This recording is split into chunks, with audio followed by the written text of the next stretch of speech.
Assalamualaikum warahmatullahi wabarakatuh.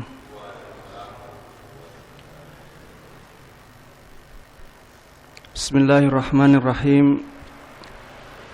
Innal hamdalillah nahmaduhu wa nasta'inuhu wa nastaghfiruh wa na'udzu billahi min shururi anfusina wa min sayyiati a'malina.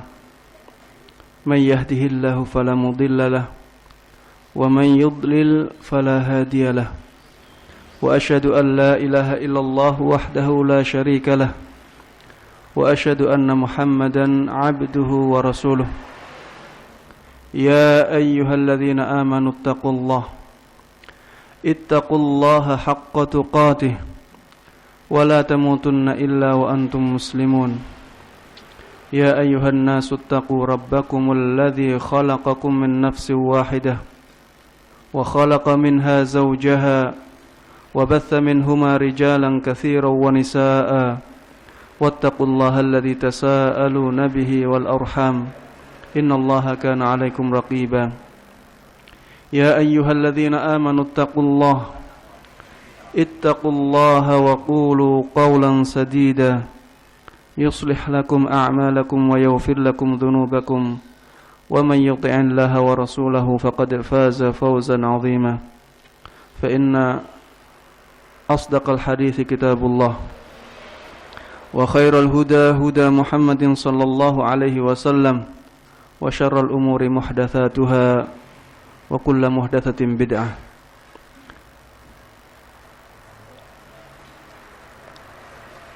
Para ikhwah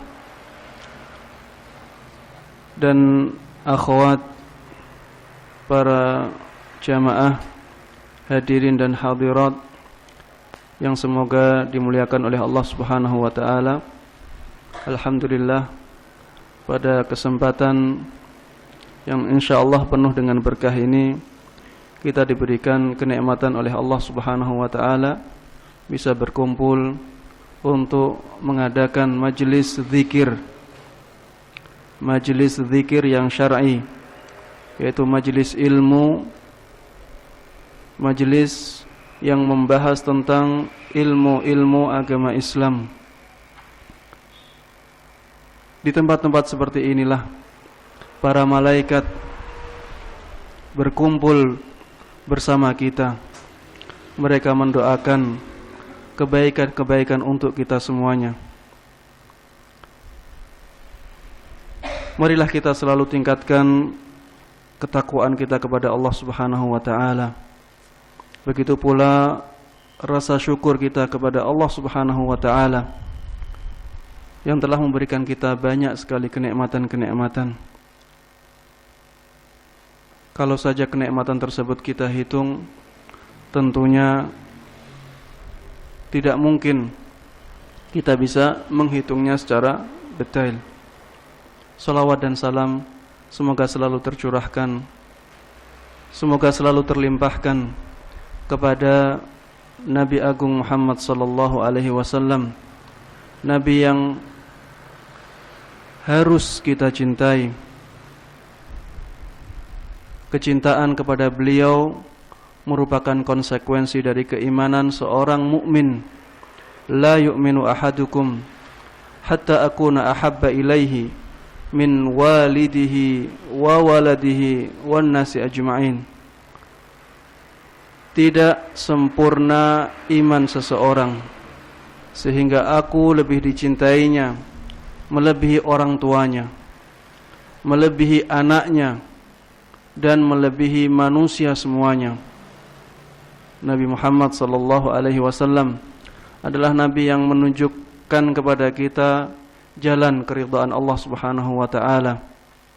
Surga tidak akan bisa kita tempuh kecuali dengan jalan yang ditunjukkan oleh beliau. Dan beliau telah menunjukkan kepada umatnya semua jalan kebaikan. Tidak ada satupun jalan kebaikan kecuali telah beliau sampaikan kepada umatnya. Dan tidak tersisa jalan keburukan satupun kecuali telah beliau peringatkan umatnya darinya. Semoga salawat dan salam selalu tercurahkan kepada beliau sallallahu alaihi wasallam. Ikhwati wa akhwati fillah, a'azzani Allahu wa iyyakum. Kajian kita pada kesempatan kali ini akan membahas tentang nikmat dunia,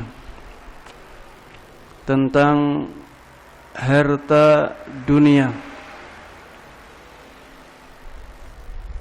dengan tema satu celupan yang melupakan dunia seisinya. Kenapa diberi tema seperti ini? Nanti insyaallah dalam paparan atau pembahasan, setelah masuki pembahasan insyaallah kita akan tahu kenapa tema pada tema kajian pada kali ini diberi nama satu celupan yang akan melupakan dunia seisinya. Kajian tentang dunia ini merupakan kajian yang sangat penting ya. Kajian yang membahas tentang dunia atau nikmat dunia di zaman ini sangat penting sekali.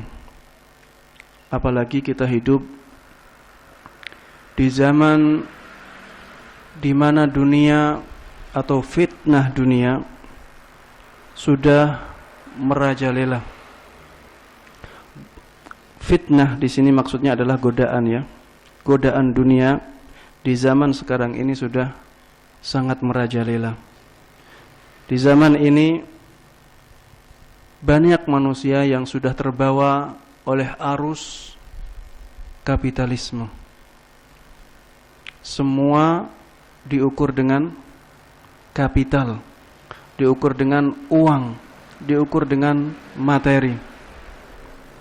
Di zaman ini harta dunia sangat didewa-dewakan, sehingga banyak sekali orang yang mengatakan atau beranggapan bahwa uang adalah segalanya.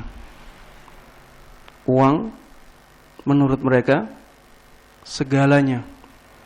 Atau orang yang masih malu-malu, padahal sebenarnya di dalam hatinya memang mengatakan ini, dia mengatakan memang uang itu bukan segalanya, tapi segalanya harus dengan uang. Yang malu-malu dengan pemikiran kapitalisme, dia mengatakan demikian.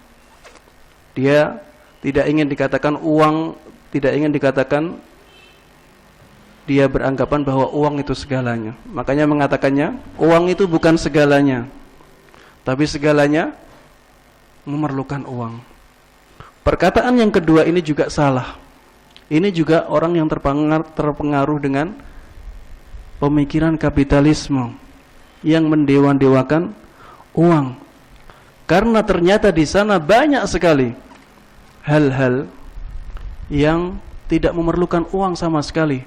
Tentunya dari pandangan syariat Islam. Karena kita sebagai kaum muslimin, kita memandang sesuatu dengan kacamata Islam. Kita sholat misalnya, apakah kita memerlukan uang? Dan sholat merupakan rukun Islam. Semuanya tidak mesti harus dengan uang. Tersenyum kepada orang lain, apakah membutuhkan uang? Apakah membutuhkan harta? Tabassumuka fi wajhi akhika sadaqah. Tersenyumnya engkau kepada saudaramu adalah sedekah. Wa kullu ma'rufin sadaqah. Setiap suatu kebaikan adalah sedekah. Kita berbuat baik kepada orang lain. Misalnya dengan membantu dengan tenaga, membantu dengan pikiran, memberikan solusi. Apakah membutuhkan uang? Tentunya tidak. Berakhlak baik kepada orang lain, apakah membutuhkan uang? Tidak membutuhkan uang. Banyak sekali hal-hal yang tidak membutuhkan Uang. Betapa banyak orang mendapatkan uang tanpa diharapkan diberikan hadiah oleh orang lain. Anak-anak, mereka tidak kerja, tapi uang datang kepada mereka. Tidak semuanya membutuhkan uang. Lalu yang benar apa Ustaz? Yang benar pernyataannya bagaimana? Kalau ada yang bertanya, yang benar kita mengatakan bahwa semuanya harus dengan pertolongan Allah. Segalanya harus dengan pertolongan Allah Subhanahu wa ta'ala, bukan dengan uang. Orang yang bertauhid harus menggantungkan hatinya kepada Allah Subhanahu wa ta'ala. Segala yang ada di dunia ini harus membutuhkan pertolongan Allah Subhanahu wa ta'ala, bukan dengan uang. Pertolongan Allah Subhanahu wa ta'ala ini sangat banyak, sangat beragam. Bisa dengan uang, bisa dengan dimudahkan urusan-urusannya, bisa dengan diselamatkannya dia dari mara bahaya, dan dengan macam-macam cara yang Allah Subhanahu wa ta'ala maha berkuasa untuk mengatur keadaannya, keadaan makhluknya.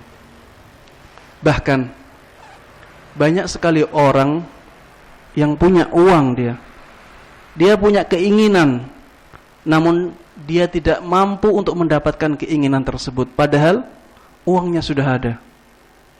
Terjadi enggak? Banyak sekali terjadi. Misalnya dia ingin agar manusia mencintai dia, atau keluarganya mencintai dia, atau tetangga-tetangganya mencintai dia dengan uangnya. Apakah bisa dia membeli dengan uang? Banyak sekali orang benci kepada orang-orang yang memberikan dia uang. Orang diberikan uang, yang diberikan itu benci kepada dia. Banyak kita dapati hal tersebut.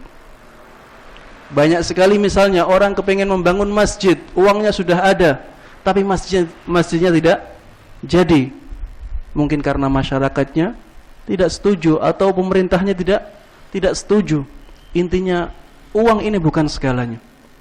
Di sana ada hal-hal lain yang segalanya adalah pertolongan dari Allah Subhanahu wa ta'ala, yang bisa menolong kita, bisa membantu kita.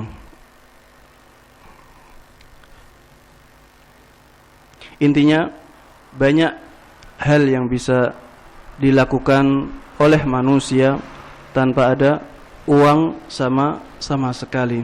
Sehingga pernyataan bahwa uang adalah segalanya, atau pertanyaan yang kedua bahwa memang uang itu bukan segalanya, tapi segalanya membutuhkan uang, ini tidak benar dalam segala situasi. Begitu pula misalnya kita contohkan lagi dengan kesehatan, ya. Banyak orang kaya, dia tidak bisa mendapatkan kesehatan. Ada saja penyakit-penyakit yang diberikan oleh Allah Subhanahu wa ta'ala kepada orang ini. Uangnya sudah ada, tapi dia tidak mendapatkan kesehatan. Di lain sisi, orang-orang miskin yang kehidupannya sederhana, ternyata sehat, tidak ada penyakit-penyakit pada dirinya. Ini juga membuktikan bahwa uang bukanlah segalanya. Begitu pula kesuksesan, begitu pula rasa senang, rasa bahagia. Ini tidak semuanya harus dengan uang. Banyak sekali hal-hal yang bisa dilakukan tanpa ada uang sama sekali, tapi semuanya tergantung pada pertolongan dari Allah Subhanahu wa ta'ala. Kalau kita sadar bahwa semuanya harus dengan pertolongan Allah Subhanahu wa ta'ala, kita akan bisa mengurangi kemaksiatan. Semuanya karena pertolongan siapa? Pertolongan Allah Subhanahu wa ta'ala. Kalau kita sadar bahwa semuanya karena pertolongan Allah, apakah kita akan bermaksiat kepadanya? Harta yang datang kepada kita semuanya karena pertolongan Allah, tentunya sangat tidak pantas harta yang datang kepada kita itu kita manfaatkan untuk bermaksiat kepada Allah Subhanahu wa ta'ala. Para jamaah, para ikhwah dan akhwati fillah, a'azzani Allahu wa iyyakum. Karena besarnya godaan harta dunia di zaman ini, maka menjadi sangat penting untuk mengetahui hakikat dunia di dalam pandangan syariat Islam. Dengan mengetahui hakikat dari dunia ini, kita akan semakin jauh, semakin selamat dari fitnah dunia atau dari godaan dunia. Hakikat yang pertama, dunia sangat rendah harganya. Hakikat yang pertama, dunia ini atau harta dunia sangat rendah sekali. Allah Subhanahu wa ta'ala berfirman di dalam Al-Quran, Qul mata'ud dunya qalil. Katakanlah wahai Muhammad, bahwa kenikmatan dunia itu sedikit. Di dalam Al-Quran, Allah Subhanahu wa ta'ala berfirman, Qul mata'ud dunya qalil. Katakanlah wahai Muhammad, bahwa kenikmatan dunia itu sedikit. Di dalam ayat lain, Allah Subhanahu wa ta'ala berfirman, Fama mata'ul hayatud dunya fil akhirati illa qalil. Fama mata'ul hayatud dunya fil akhirati illa qalil. Tidaklah kenikmatan dunia apabila dibandingkan dengan kenikmatan akhirat kecuali hanya sedikit. Saking sedikitnya, Rasulullah sallallahu alaihi wasallam pernah bersabda, "Lau kanatid dunya ta'dilu 'indallahi janaha ba'udah, ma saqa kafiran minha syarbata ma." Kalau saja dunia ini harganya sama di sisi Allah Subhanahu wa ta'ala, sama dengan sayap nyamuk. Sayap nyamuk itu seberapa? Kecil sekali. Kecil, ringan sekali. Rasulullah mengatakan, kalau seandainya dunia ini sama di mata Allah Subhanahu wa ta'ala dengan sayap seekor nyamuk, maka Allah Subhanahu wa ta'ala tidak akan memberikan minuman kepada orang kafir walaupun hanya seteguk. Walaupun hanya seteguk. Ini menunjukkan betapa rendahnya harga dunia di mata Allah Subhanahu wa ta'ala. Bahkan di dalam hadis lain, Rasulullah sallallahu alaihi wasallam seakan mengatakan bahwa dunia itu hina. Tidak hanya rendah harganya, tapi sampai menggambarkan bahwa dunia itu hina di mata Allah Subhanahu wa ta'ala. Di dalam sebuah hadis, Rasulullah sallallahu alaihi wasallam pernah berjalan bersama para sahabatnya. Kemudian Rasulullah sallallahu alaihi wasallam menemukan seekor bangkai. Bangkai apa? Bangkai kambing yang telinganya cacat, telinganya kecil. Dia ada cacat di telinganya. Seekor bangkai anak kambing, telinganya cacat. Kemudian Rasulullah sallallahu alaihi wasallam bertanya kepada para sahabatnya, Ayyukum yuhibbu anna hadza lahu bidirham? Adakah di antara kalian yang mau apabila membeli bangkai ini dengan 1 dirham? Mendengar pertanyaan tersebut, para sahabat langsung menjawab, Ma nuhibbu annahu lana bisyai' wa ma nasna' bihi. wahai Rasulullah, tidak ada yang menginginkan hal tersebut. Untuk apa hal tersebut? Untuk apa bangkai itu? Dipakai untuk apa? Maka kemudian Rasulullah sallallahu alaihi wasallam menimpali, atuhibbuna annahu lakum? Bagaimana kalau tidak usah pakai dirham-dirhaman, gratis, diberikan gratis bangkai ini? Para sahabat pun mengatakan, wallahi law kana hayyan kana aiban fih li'annahu asak fakaifa huwa mayyit. Para sahabat menjawab, wahai Rasulullah, kalau saja dia itu hidup maka dia cacat. Bagaimana dia sudah mati, tidak akan ada yang mau dengan hal tersebut. Maka Rasulullah sallallahu alaihi wasallam mengatakan setelah itu, dan ini menggambarkan betapa hinanya dunia di mata Allah Subhanahu wa taala, fa wallahi lad dunya ahwanu 'ala Allah min hadza 'alaikum. Demi Allah, harta dunia lebih hina di mata Allah Subhanahu wa taala daripada bangkai ini di mata kalian. Daripada bangkai ini di mata kalian. Inilah hakikat dunia yang pertama. Dunia ini sangat rendah harganya di mata Allah Subhanahu wa ta'ala.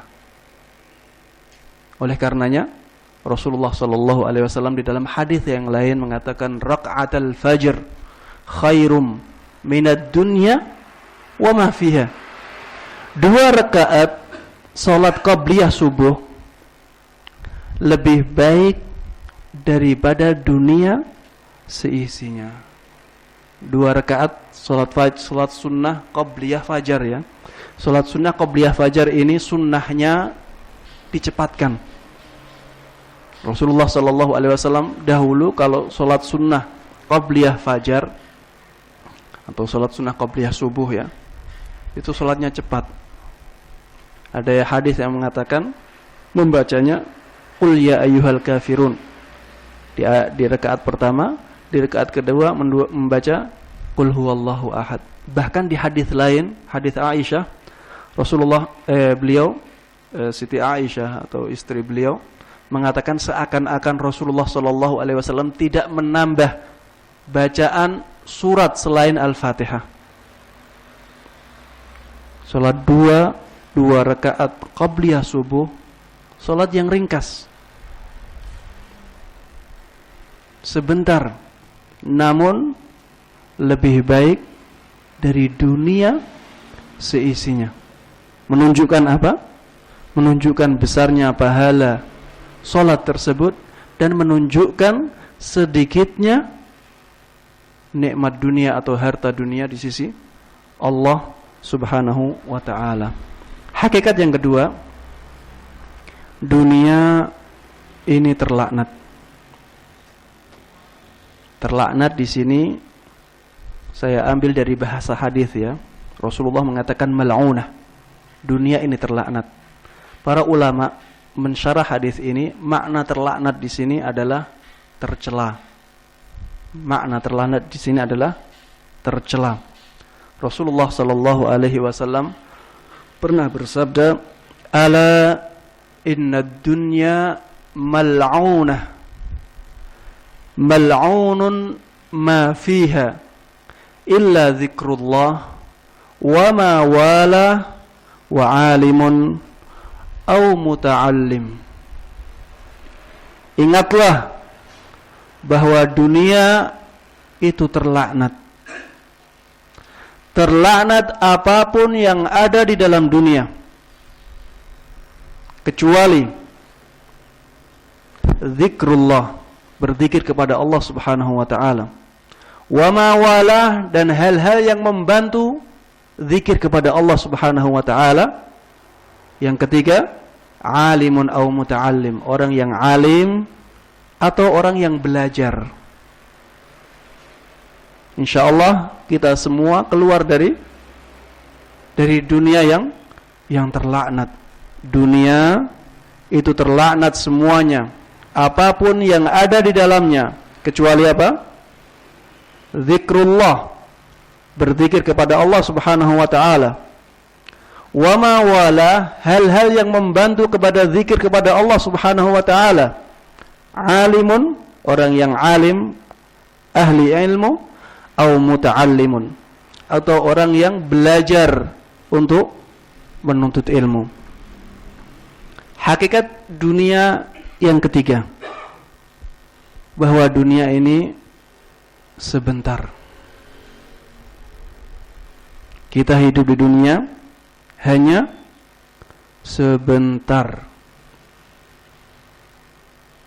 Rasulullah sallallahu alaihi wasallam telah bersabda, "A'maru ummati ma baina sittin ila sab'in wa aqalluhum man yajuzu dzalik."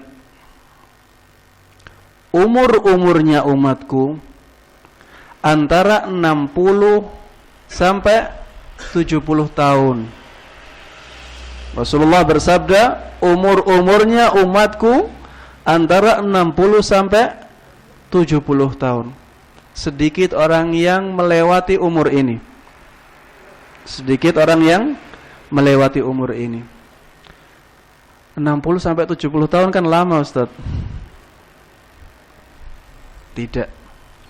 60 sampai 70 tahun ini sangat sebentar sekali apabila dibandingkan dengan kehidupan setelah dunia. Kehidupan setelah dunia. Bayangkan Allah Subhanahu wa taala di dalam surat At-Takatsur berfirman, "Alhaakumut takatsur hatta zurtumul maqabir." Mereka atau kalian telah dilalaikan dengan tindakan memperbanyak dunia sehingga kalian menziarahi kubur-kuburan. Kata-kata ziarah dipilih oleh Allah Subhanahu wa taala untuk apa? Kehidupan di alam kubur. Hatta zurtumul maqabir, hingga kalian menziarahi kuburan. Maksudnya sehingga kalian masuk ke liang lahat, sehingga kalian mati. Tapi Allah Subhanahu wa taala memilih kata-kata ziarah. Ziarah sebentar apa lama? Kalau kita berziarah ke tetangga kita sebentar, apa lama? Sebentar. Padahal orang-orang di kuburan tersebut berapa ribu tahun? Rasulullah sallallahu alaihi wasallam sampai sekarang sudah 1400 tahun lebih. Dikatakan oleh Allah ziarah. Nabi Adam sampai sekarang sudah berapa puluh ribu tahun. Dikatakan ziarah. Apalagi hanya 60 sampai 70 tahun. Kehidupan di dunia ini sangat sebentar sekali apabila dibandingkan dengan kehidupan setelah dunia. Makanya Allah Subhanahu wa taala menceritakan perkataan ahli neraka ketika ditanya, qala kam labithtum fil ardi adada sinin.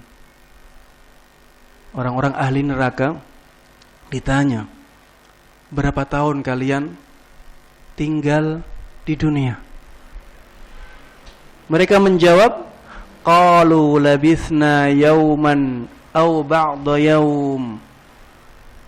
Mereka menjawab, kami hanya tinggal sehari atau kurang dari sehari.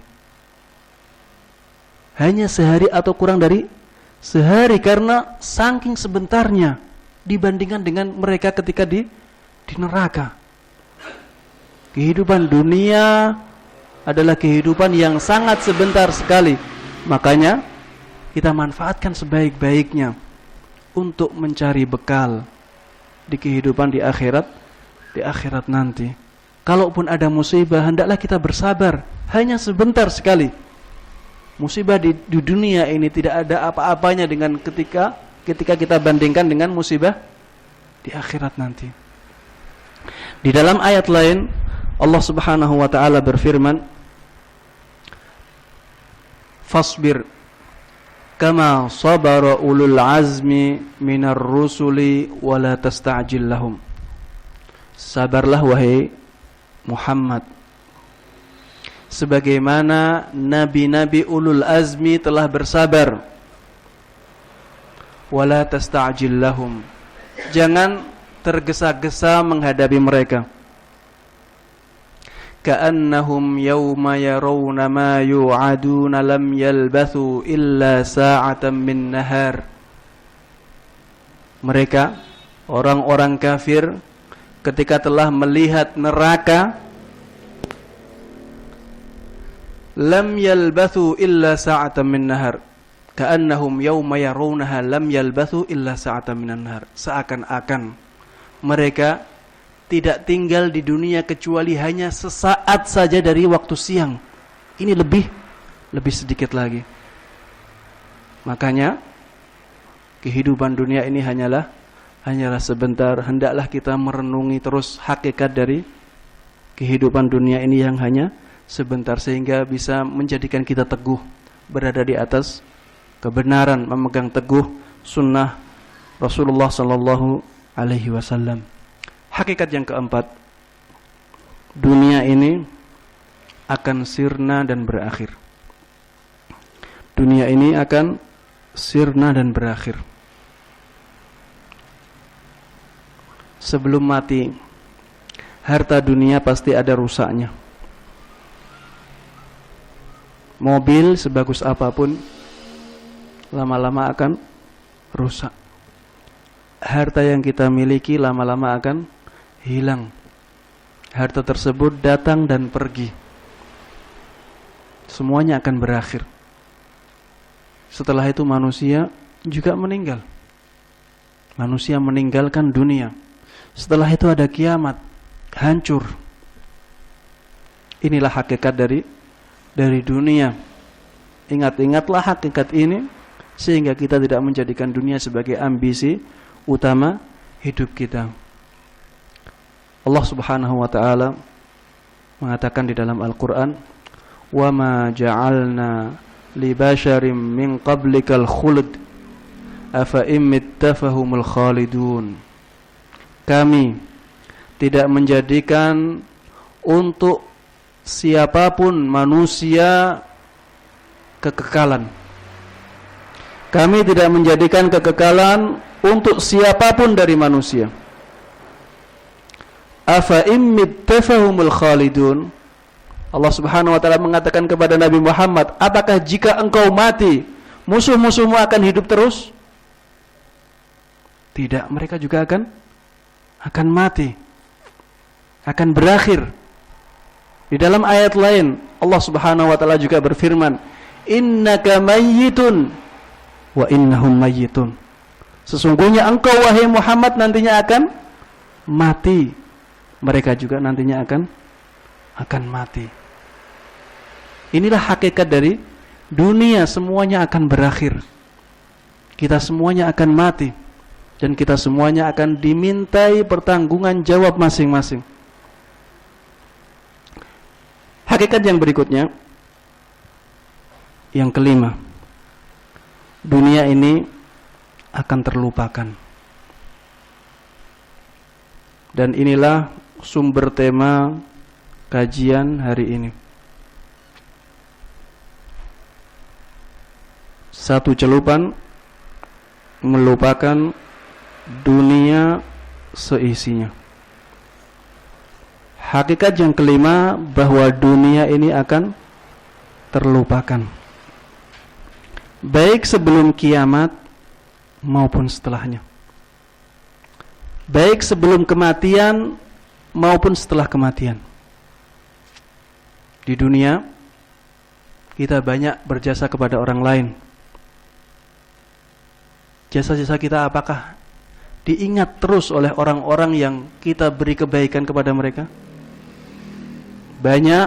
Banyak sekali orang yang lalai dengan apa yang kita berikan kepada dia. Air susu dibalas air tuba, banyak sekali kejadian tersebut. Sebelum kita meninggal pun kita sudah banyak dilupakan. Dunia tersebut sudah banyak dilupakan. Setelah kematian, nama kita akan hilang. Kecuali orang-orang yang dipilih oleh Allah Subhanahu wa taala, dipilih namanya dikenang terus ya, seperti para ulama. Sampai sekarang kita masih mengenal Rasulullah sebagai pembawa risalah. Sampai sekarang kita masih mengenal para sahabat. Sampai sekarang kita masih mengenal imam-imam, ada Imam Syafi'i, Imam Ahmad. Mereka namanya diabadikan oleh Allah Subhanahu wa taala. Biasanya orang-orang yang berjasa besar kepada agama Islam namanya akan selalu dikenang dengan tetap adanya Islam. Selama masih ada Islam, nama Nabi Muhammad masih akan selalu dikenang. Nama para sahabat akan selalu dikenang. Nama para imam akan selalu dikenang. Orang-orang yang mempunyai karangan kitab akan selalu dikenang. Imam Bukhari, Imam Muslim, Imam Tirmidzi, Imam Abu Dawud, Imam Nasa'i, Imam Ibnu Majah, juga imam-imam yang lain, Imam Nawawi sampai sekarang, Imam Ibnu Hajar. Intinya banyak nama-nama tersebut kita kenal karena mereka memperjuangkan agama Islam. Bagi yang ingin namanya selalu dikenang, perjuangkanlah agama Islam. Tentunya jangan dengan niat tersebut ya. Kita memperjuangkan agama Islam, niatnya adalah karena Allah Subhanahu wa taala. Tapi dengan memperjuangkan agama Islam tersebut, kita akan mendapatkan kemuliaan dari Allah Subhanahu wa taala. Nama kita akan selalu dijunjung tinggi oleh Allah, dimuliakan, sehingga nama-nama itu akan selalu ada di tengah-tengah kaum muslimin dan selalu didoakan dengan kebaikan. Rahimahullah, semoga Allah merahmati orang tersebut. Dunia akan terlupakan. Ada sebuah hadis yang diriwayatkan oleh Imam Muslim bahwa Nabi Muhammad sallallahu alaihi wasallam pernah bersabda. Hadis ini hadis yang sangat agung ya, sangat menakjubkan, terutama bagi diri saya. Yu'ta bi an'ami ahli dunya. Pada hari kiamat nanti akan didatangkan orang yang mendapatkan kenikmatan dunia paling sempurna, mendapatkan kenikmatan dunia paling banyak, didatangkan oleh Allah Subhanahu wa taala. Dan orang tersebut menjadi penduduk neraka. Yu'ta bi an'ami ahli dunya min ahli an-nar yaumal qiyamah fayusbaghu fin nari sabghah. Orang tersebut dicelupkan ke dalam neraka dengan satu celupan.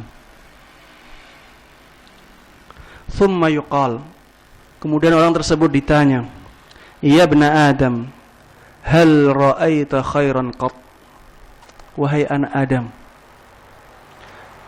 pernahkah kamu melihat kebaikan satu kali pun? Coba bayangkan, siapa yang dicelupkan tadi? Orang yang paling banyak mendapatkan kenikmatan di dunia, dicelupkan dengan satu celupan. Kemudian ditanya, apakah pernahkah engkau melihat kebaikan satu kali saja? Hal marra bika na'imun qat? Pernahkah ada kenikmatan yang engkau nikmati, engkau rasakan, walaupun hanya satu kenikmatan?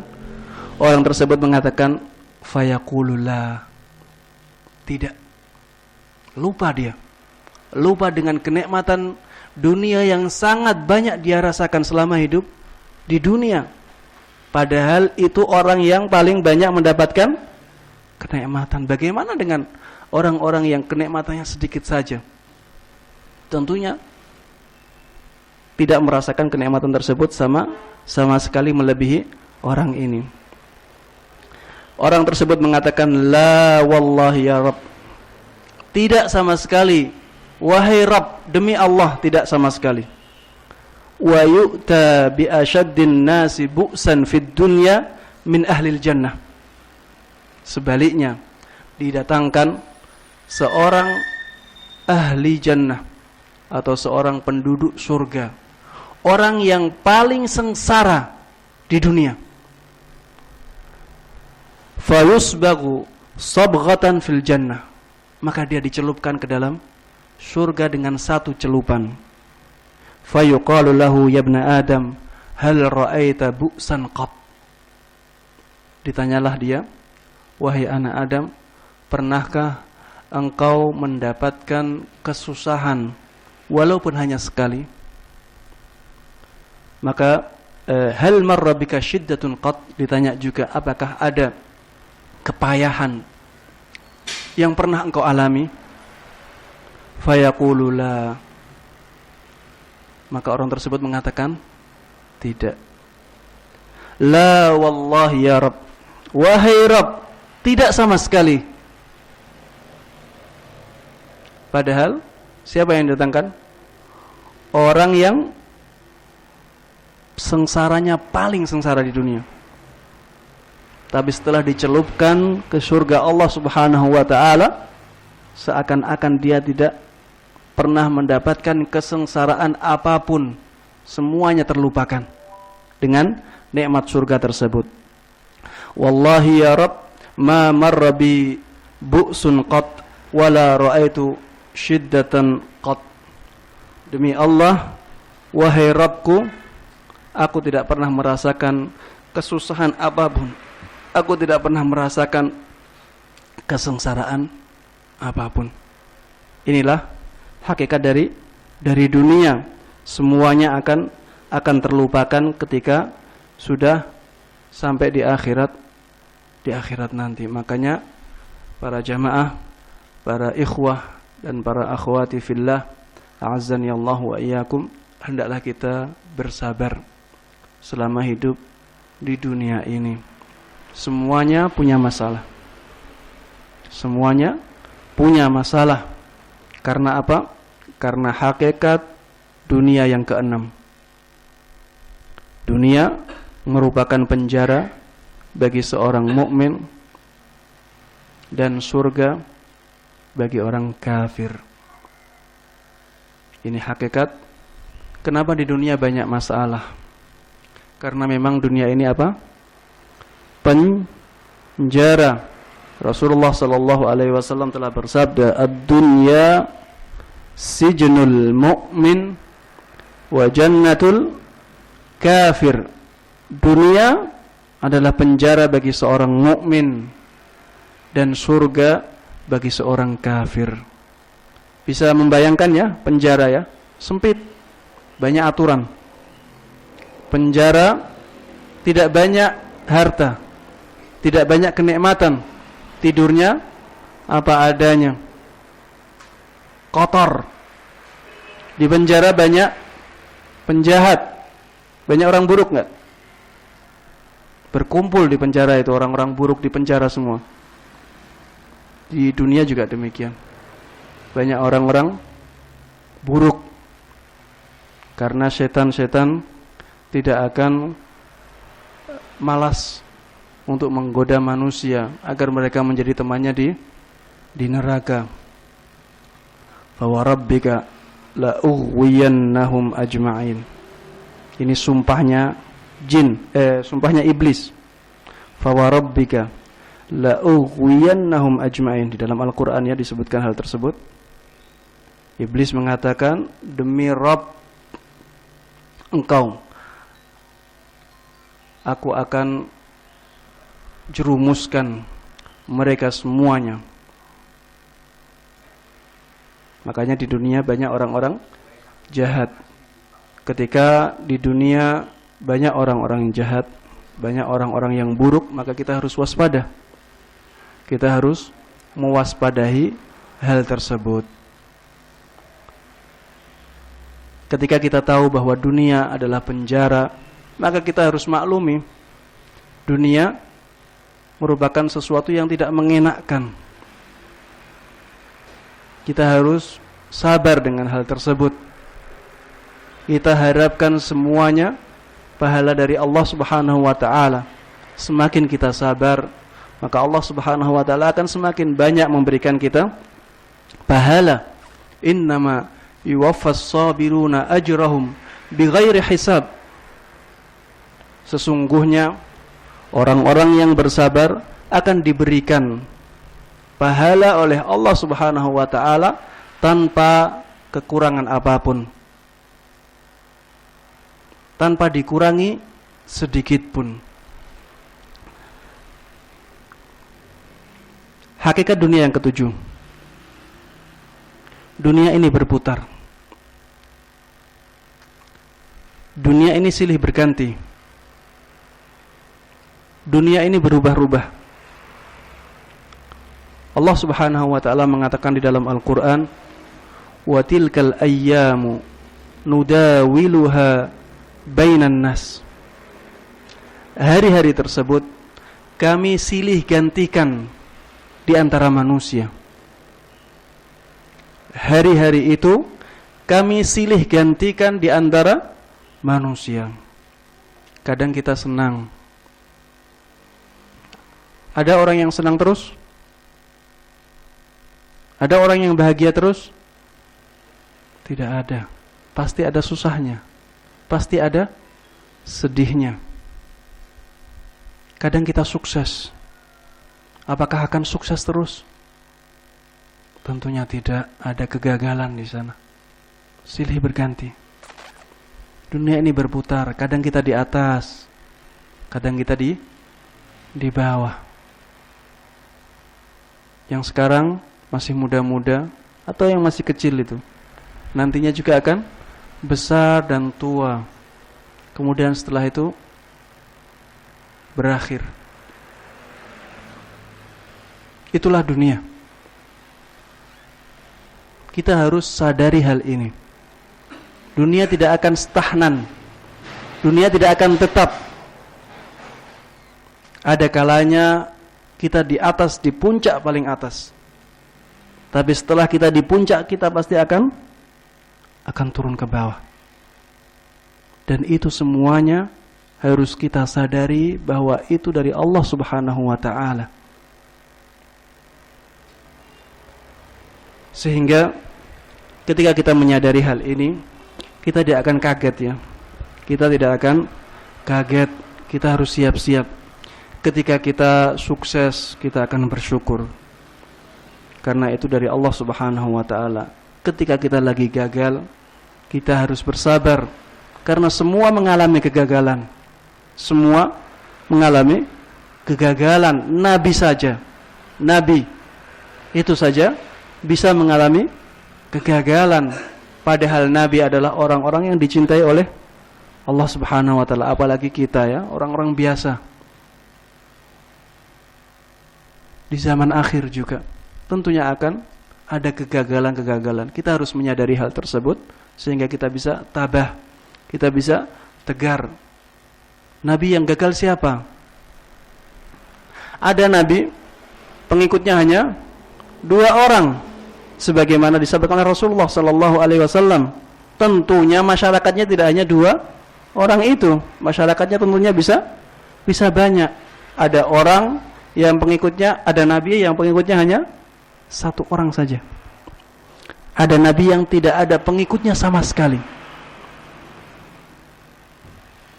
Kita tidak boleh menyangka bahwa nabi tersebut tidak berusaha untuk berdakwah dengan cara yang baik. Tentunya nabi tersebut telah berusaha sebaik-baiknya untuk menyampaikan risalahnya kepada umatnya.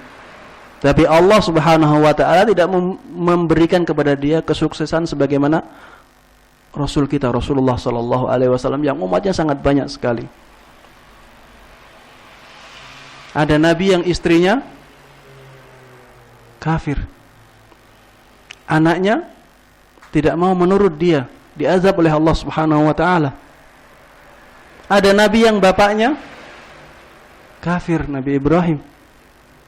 Padahal sudah berdakwah, Nabi Ibrahim sudah berdakwah kepada nabinya dengan cara yang halus, dengan panggilan-panggilan yang sangat halus, panggilan-panggilan kesayangan. Namun Allah Subhanahu wa taala tidak memberikan kesuksesan kepada beliau dalam hal ini, dalam sisi ini.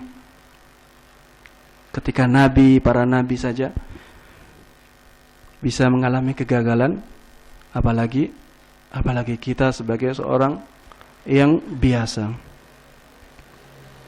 Makanya dunia ini berputar. Kita harus menyadari hal tersebut. Kadang kita sakit, kadang kita sehat, kadang kita selamat, kadang mengalami musibah. Maka hendaklah kita mengingat-ingat hakikat ini, sehingga kita ketika mendapatkan kenikmatan, kita tidak lalai.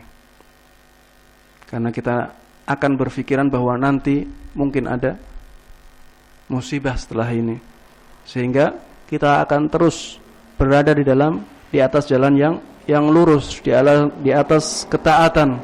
Ketika kita mendapatkan kenikmatan, kita tidak terlena, akan tetapi kita bersyukur kepada Allah Subhanahu wa taala. Ketika kita mendapatkan musibah, kita tetap bersabar. Karena setelah musibah ini pasti nanti ada kenikmatan lagi. Pasti seperti roda ya, yang berputar terus, tidak stagnan. Hakikat dunia yang ke-8, bahwa dunia akan meninggalkan kita.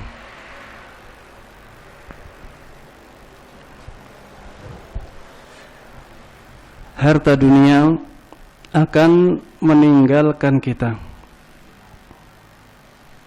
Rasulullah sallallahu alaihi wasallam telah bersabda, ada yang bisa membangunkan ikhwah kita yang paling belakang? Assalamualaikum. Gimana kabarnya? Sehat? Sudah sampai hakikat dunia yang keberapa? Ini refreshing ya, untuk saling mengingatkan ya. Kalau ada di dalam kajian ada yang capek sehingga sampai ngantuk, maka diingatkan yang di sampingnya, biar mendapatkan faedah ilmu, biar tidak ketinggalan.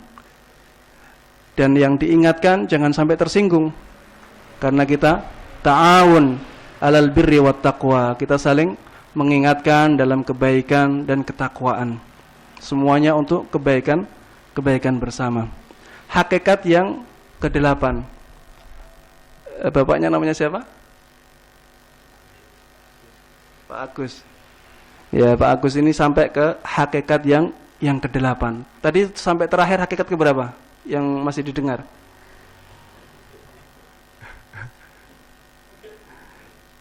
Atau malah ngantuknya dari awal tadi? Enggak ya? Hakikat yang ke-8, bahwa dunia akan meninggalkan kita. Tadi Pak Agusnya meninggalkan dunia tadi, karena ngantuk atau tidur itu disebut oleh Allah Subhanahu wa taala sebagai kematian kecil ya, sebagai kematian. Allahu yatawaffal anfusa hina mautiha wallati lam tamut fi manamiha. Allah Subhanahu wa taala mewafatkan jiwa-jiwa yang sudah mati dan yang belum mati ketika dia masih tidur. Fi manamiha, dalam tidurnya. Kalau ini hakikat dunia ini, dunia akan meninggalkan kita.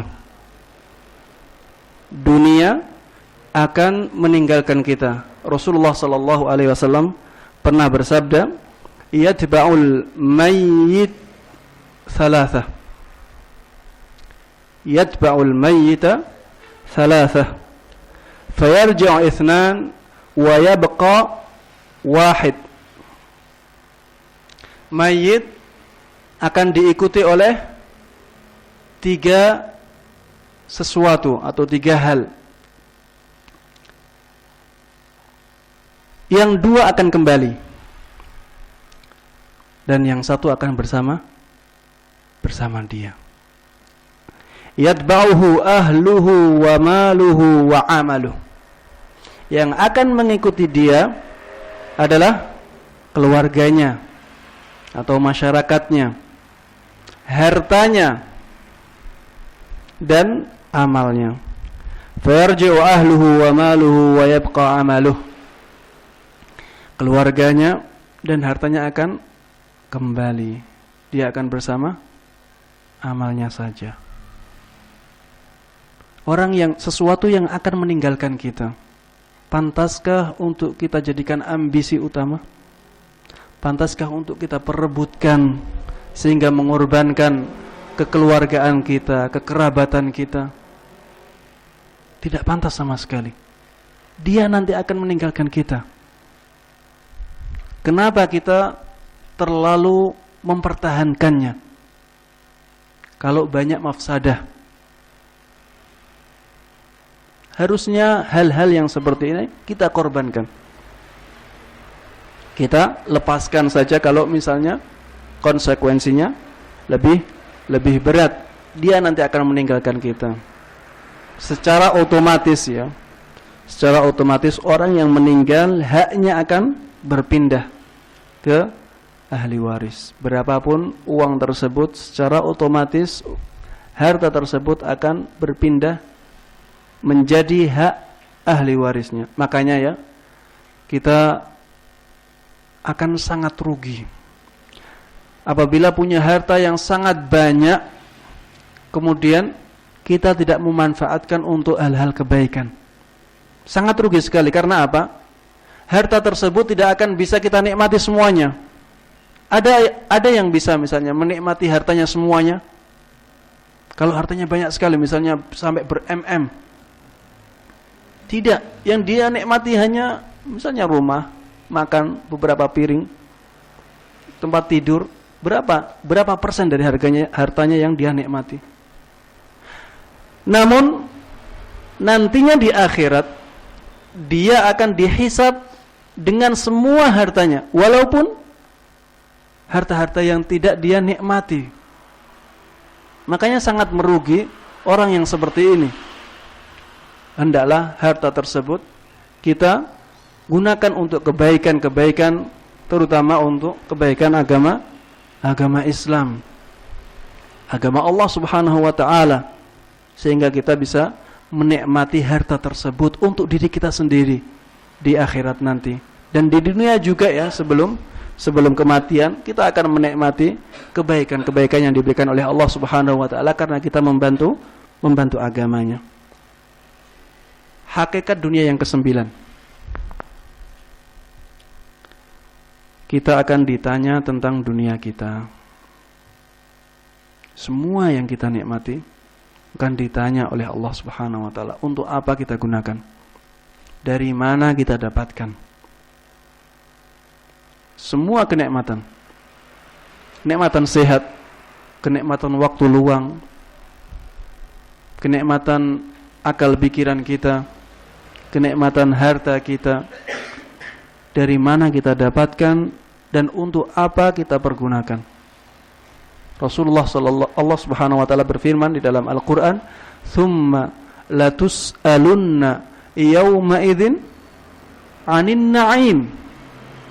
Kemudian kalian benar-benar akan ditanya tentang semua kenikmatan yang kalian rasakan.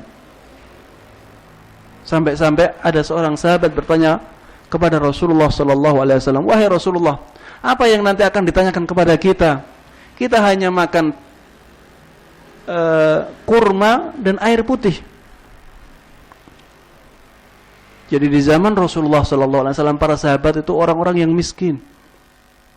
Orang-orang yang sangat sederhana, sangat bersahaja. Makanan sehari-harinya hanya kurma dan air putih. Makanya sampai bertanya, ada ayat ini, ada seorang sahabat yang bertanya, "Wahai Rasulullah, apa yang ditanyakan kepada kita? Sehari-harinya kita hanya makan tamar, kurma, dan air putih." Rasulullah mengatakan, itu yang akan ditanyakan kepada kalian. Dari mana kalian dapatkan dan kemana kalian infakkan, kemana kalian pergunakan hal-hal tersebut. Sekecil apapun nikmat yang kita rasakan, kita akan ditanya oleh Allah Subhanahu wa ta'ala. Maka berhati-hatilah dengan harta kita. Pergunakanlah untuk kebaikan. Untuk kebaikan diri kita, untuk kebaikan keluarga kita, apabila ada yang lebih untuk kebaikan agama Islam. Hakikat dunia yang ke-10. Duniamu adalah yang engkau nikmati. Duniamu adalah yang engkau nikmati, bukan yang kau miliki. Hakikat ini disebutkan oleh Rasulullah sallallahu alaihi wasallam dalam sebuah sabdanya, yaqulul 'abdu mali mali. Seorang hamba mengatakan, hartaku ini, hartaku ini. Innama lahu min malihi thalath. Padahal sebenarnya yang hartanya dia adalah tiga hal. Inilah hakikat dari harta, bahwa harta adalah yang dinikmati, bukan yang dimiliki. Rasulullah menyebutkan yang pertama, ma'akala fa'afna, sesuatu yang dimakan dan dihabiskan, dinikmati dengan memakannya. Ini yang pertama. Au labisa fa'abla, yang digunakan untuk membeli pakaiannya sehingga pakaian tersebut rusak, dimanfaatkan dengan membeli pakaian.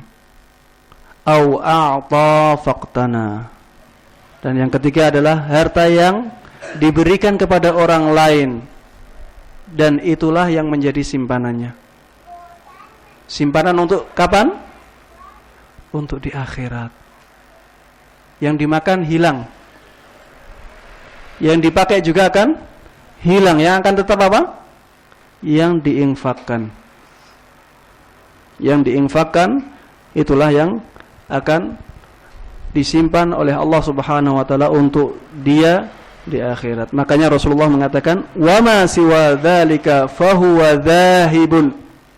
Yang selain tiga ini akan hilang, akan pergi. Wa tarikuhu linnas.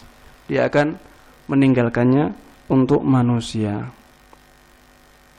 Yang dipakai saja ada yang hilang, apalagi yang tidak dipakai sama sekali. Dia akan meninggalkannya untuk manusia. Hakikat dunia yang ke-11, dunia yang menjadi bagian kita sudah ditulis oleh Allah Subhanahu wa taala dan dijamin. Allah Subhanahu wa taala berfirman di dalam Al-Qur'an, "Wa ma min dabbatin fil ardi illa 'alallahi rizquha." Tidaklah hewan melata yang berada di muka bumi kecuali rizkinya menjadi tanggungan Allah Subhanahu wa taala. Dan kita termasuk di dalam ayat ini. Kita masuk dalam ayat ini. Harta kita telah dijamin oleh Allah Subhanahu wa ta'ala. Bahkan sebelum kita dilahirkan. Sebelum kita dilahirkan, jatah rizki kita sudah dicatat oleh malaikat. Dalam sebuah hadis Rasulullah sallallahu alaihi wasallam bersabda, "Idza marra bin nutfati 42 lailah, ba'atsallahu ilaiha malaka." Apabila mani, air mani yang ada di dalam rahim sampai pada umur 42 malam. Sampai umur berapa? 42 malam. Ini mungkin yang profesinya dokter mungkin bisa menjelaskan hal ini. Yang jelas ini termasuk di antara tanda-tanda kenabian Nabi Muhammad sallallahu alaihi wasallam, mengabarkan kepada umatnya hal-hal yang gaib yang diwahyukan oleh Allah Subhanahu wa taala kepada beliau. Apabila mani mencapai umur 42 malam, Allah Subhanahu wa taala mengutus seorang malaikat kepadanya. Kemudian malaikat tersebut membentuknya, menciptakan telinganya, menciptakan matanya, dan kulitnya dan juga tulangnya. Kemudian malaikat tersebut mengatakan, "Ya Rabb, adzakarun aw untha?" Wahai Rabb, apakah ini akan menjadi laki-laki apa perempuan? Fayaqdi rabbuka ma syaa. Maka Tuhanmu memutuskan apa yang dikehendakinya. Wa yaktubul malak, dan malaikat pun menulis keputusan tersebut. Tsumma yaqul, "Ya Rabb, ajaluhu." Wahai Rabb, bagaimana dengan ajalnya? Fayaqulu rabbuka ma syaa wa yaktubul malak. Maka Allah pun mengatakan apa yang dikehendakinya, dan malaikat pun menulis yang dikehendaki oleh Allah Subhanahu wa taala. Tsumma yaqul, "Ya Rabb, rizquhu." Kemudian malaikat tersebut bertanya tentang rizkinya, bagaimana ya Rabb? Fayaqdi rabbuka ma syaa wa yaktubul malak. Maka Allah pun memutuskan jatah rizkinya orang ini. Umur berapa? 42 malam. 42 malam sudah ditentukan rizkinya. Thumma yakhrujul malak bis sahifah fi yadihi fala yazidu ala ma umira wa la yanqus. Kemudian malaikat pun keluar dengan catatan di tangannya, maka malaikat tersebut tidak menambah dan tidak mengurangi dari apa yang diperintahkan sedikit pun. Jatah rezeki kita sudah dicatat oleh Allah Subhanahu wa taala sebelum kita dilahirkan. Bahkan ketika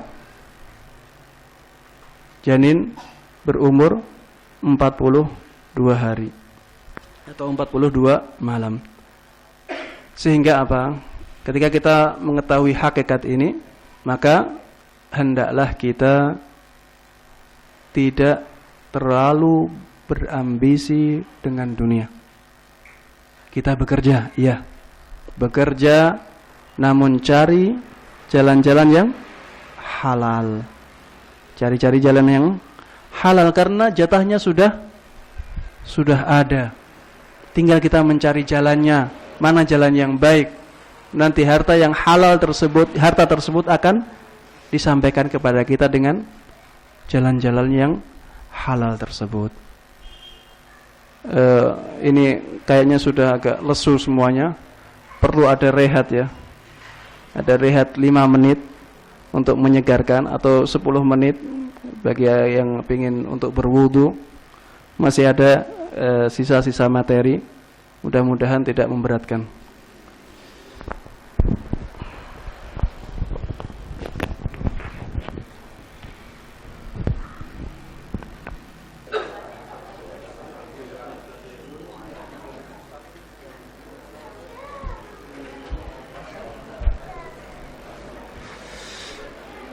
Bismillahirrahmanirrahim. Sudah segar semuanya ya?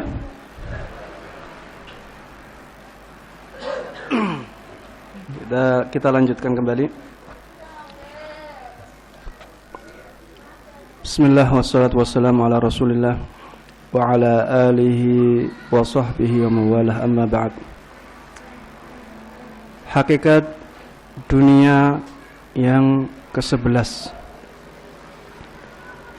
Dunia adalah kenikmatan yang banyak menipu. Dunia adalah kenikmatan yang banyak menipu. Hal ini ditegaskan oleh Allah Subhanahu wa taala di dalam Al-Qur'an. Wa mal hayatud dunya fil akhirati wa mal hayatud dunya illa mata'ul ghurur. Tidaklah kehidupan dunia kecuali kenikmatan yang banyak menipu. Ini sangat tegas ya, sangat jelas bahwa Allah Subhanahu wa taala mengatakan kenikmatan dunia adalah kenikmatan yang banyak menipu. Kita bisa perhatikan, misalnya harta. Harta terlihat membahagiakan, menjadikan orang bahagia. Kelihatannya seperti itu. Tapi ternyata setelah orang-orang mendapatkan harta, ternyata banyak juga orang yang tidak bahagia. Ternyata menjadikan orang-orang tertekan. Dia takut nanti hartanya hilang, dibegal, dicuri, sehingga dia harus mengamankan harta tersebut dengan sebaik-baiknya. Dia takut nantinya menjadi orang miskin lagi, rugi. Dilihat orang-orang terpuruk, menjadi beban. Dia menjadi punya gengsi yang tinggi, sehingga beban pikirannya menjadi lebih banyak, lebih berat. Dunia membahagiakan, tapi tidak pada semua keadaan. Banyak keadaan-keadaan yang tidak demikian. Ternyata dunia menipu. Bahkan dunia bisa menjadi azab. Allah Subhanahu wa ta'ala bisa menjadikan harta dunia tersebut azab bagi mereka di dunia, bukan di akhirat. Di ayat yang menceritakan tentang orang-orang munafik, Allah Subhanahu wa ta'ala mengatakan, "Fala tu'jib ka'amwaluhum wa awladuhum, innama yuridullah liyu'adzibahum biha fid dunya wa tazhaqa anfusuhum wa hum kafirun." Janganlah engkau takjub dengan harta dan anak-anak mereka, karena yang diinginkan oleh Allah Subhanahu wa ta'ala dari harta-harta tersebut adalah untuk mengazab mereka di kehidupan dunia. Apa yang diinginkan Allah?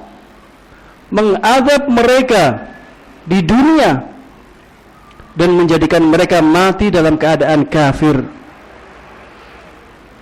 Ternyata dunia dijadikan oleh Allah Subhanahu wa ta'ala sebagai azab bagi orang-orang yang kafir tersebut.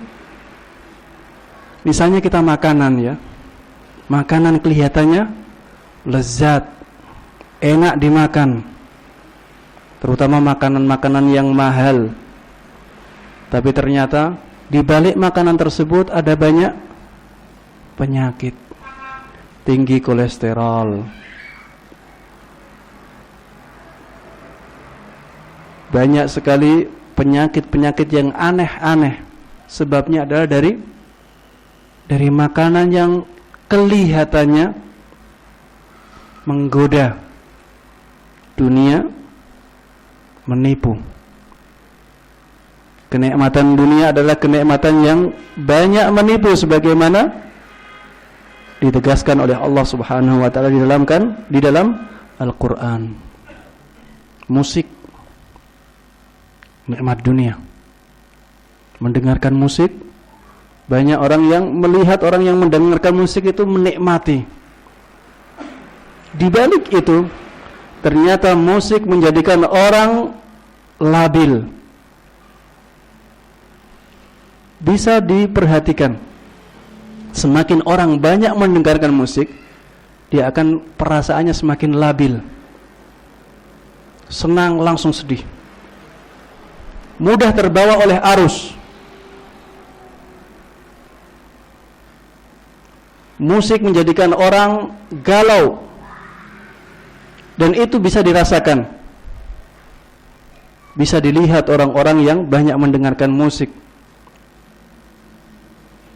Kehidupannya, perasaannya tidak menjadi bahagia setelah itu, bahkan menjadi seakan hampa.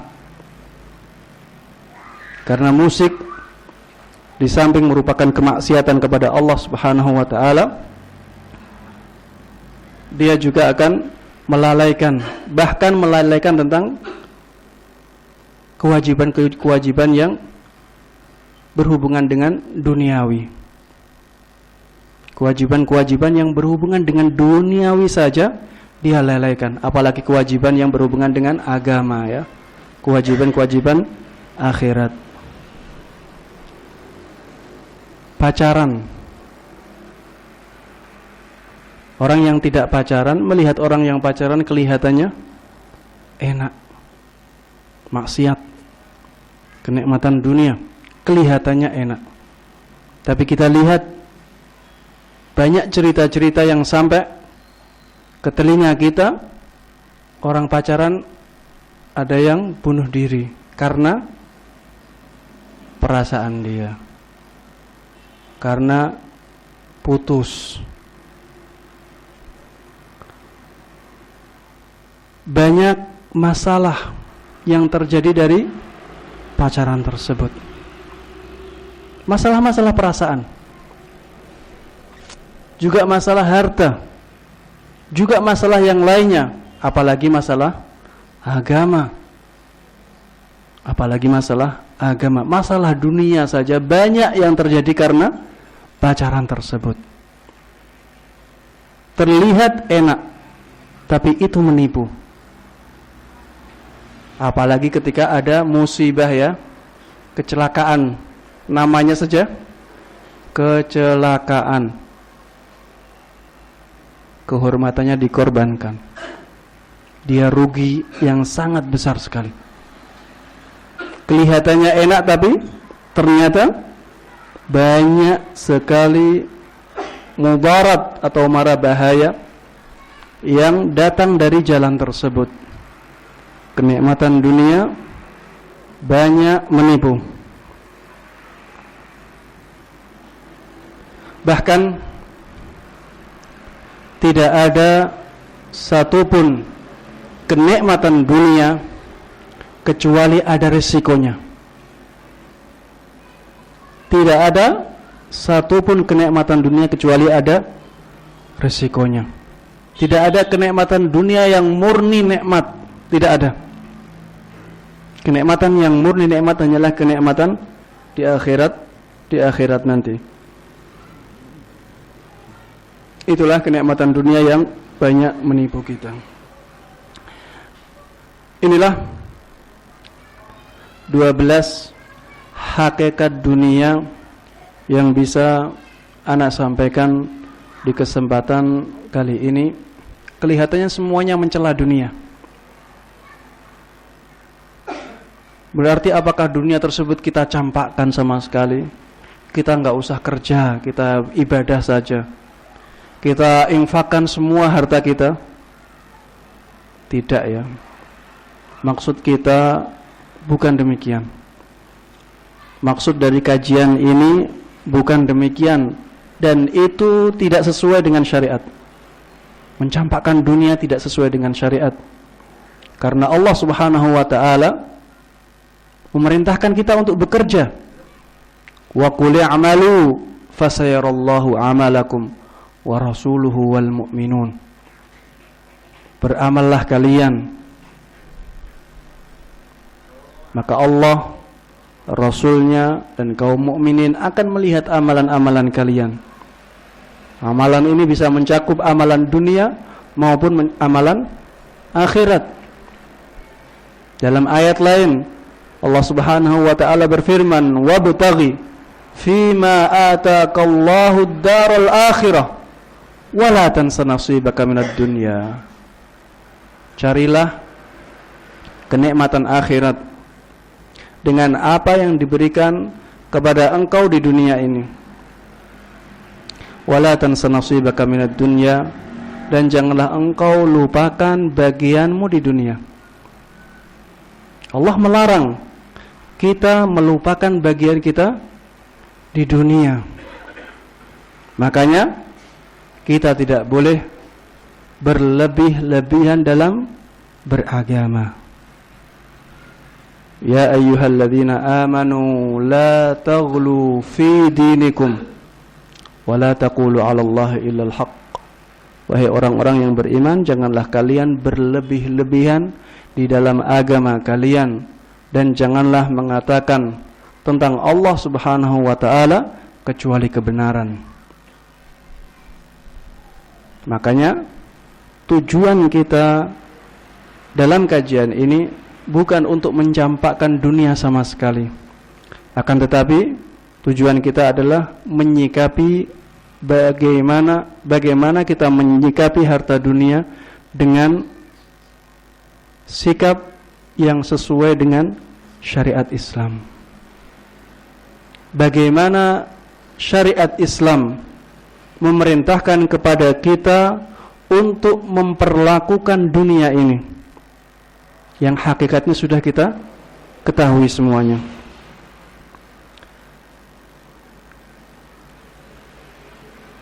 Namun sebelum kita mengetahui hal tersebut, ada baiknya kita membandingkan antara nikmat dunia dengan nikmat akhirat.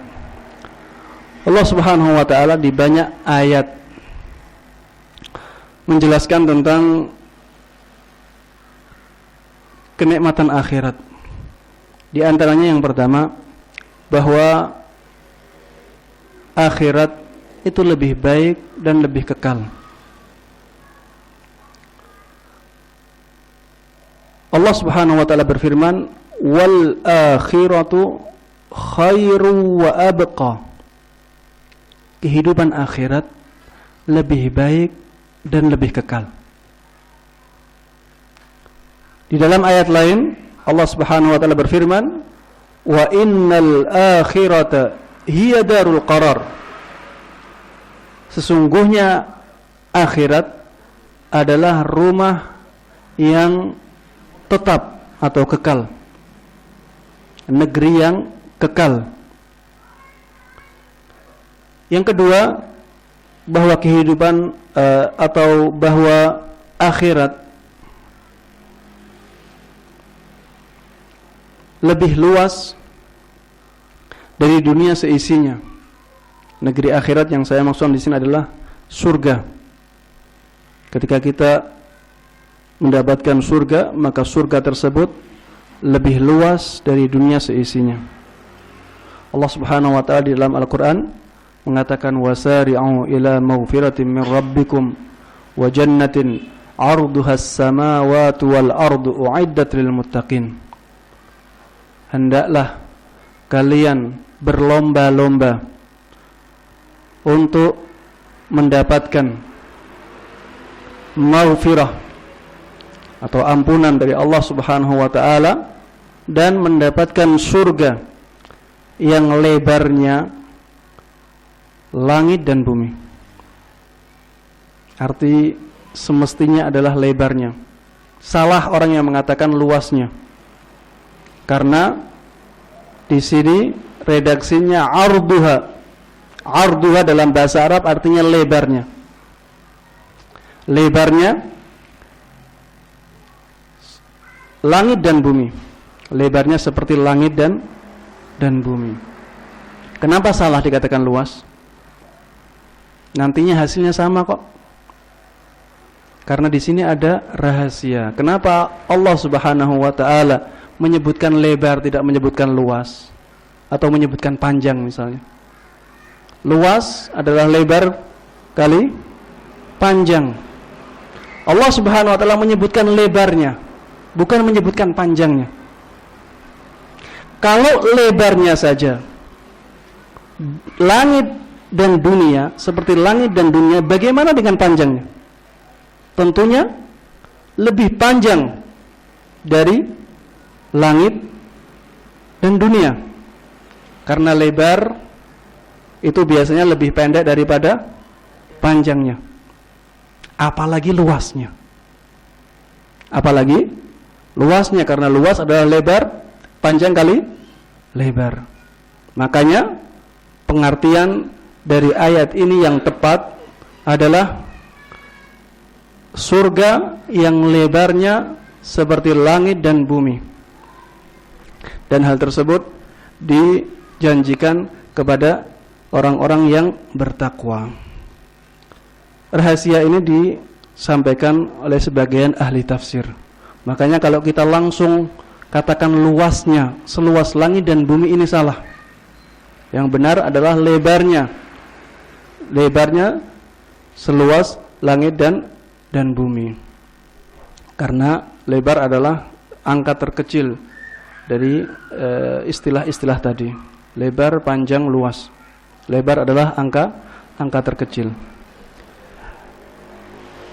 Yang ketiga, bahwa kenikmatan akhirat lebih sempurna dan lebih indah. Di dalam sebuah ayat Allah Subhanahu wa taala mengatakan walakum fiha ma tashtahi anfusukum walakum fiha ma tad'un. Di dalamnya kalian akan mendapatkan apa yang diinginkan oleh jiwa-jiwa kalian. Apapun yang kita inginkan ada di dalam surga.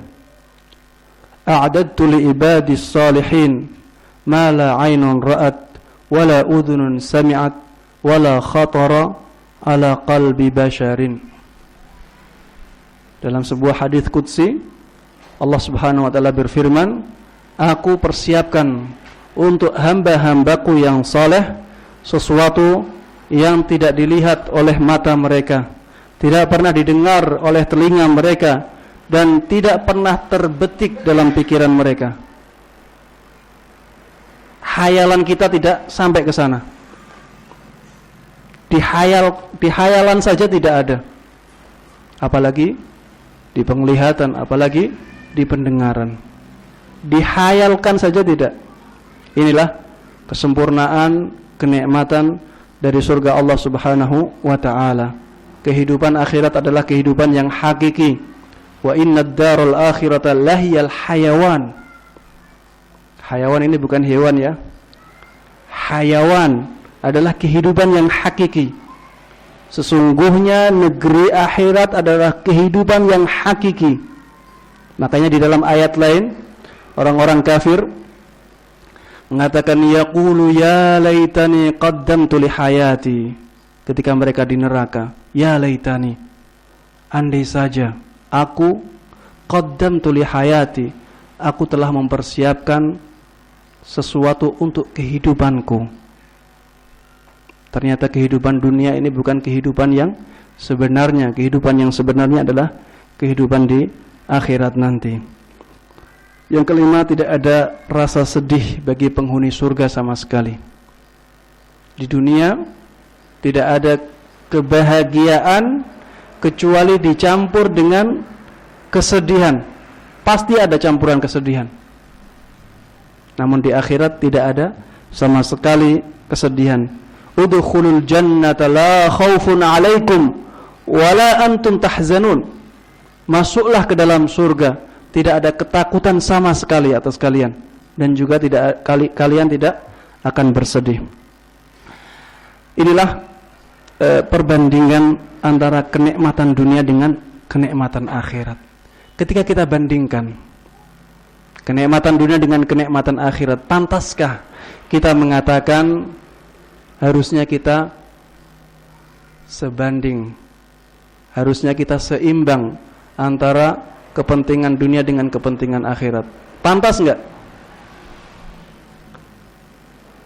Sesuatu yang tidak seimbang ini pantaskah diseimbangkan? Sangat tidak pantas sekali. Jangan sampai kita mengatakan kita harus seimbang antara kehidupan dunia dengan kehidupan akhirat. Tapi yang harus kita katakan, harusnya kita mementingkan akhirat kita. Harusnya kita mementingkan akhirat kita. Karena dunia hanya sebentar, sedangkan akhirat sangat lama. Dunia sangat sedikit, sedangkan akhirat sangat banyak sekali. Sebagaimana kita telah terangkan di awal kajian ini. Maka yang pertama ya, dalam menyikapi dunia yang sesuai dengan syariat, langkah yang pertama, carilah harta dengan cara yang halal.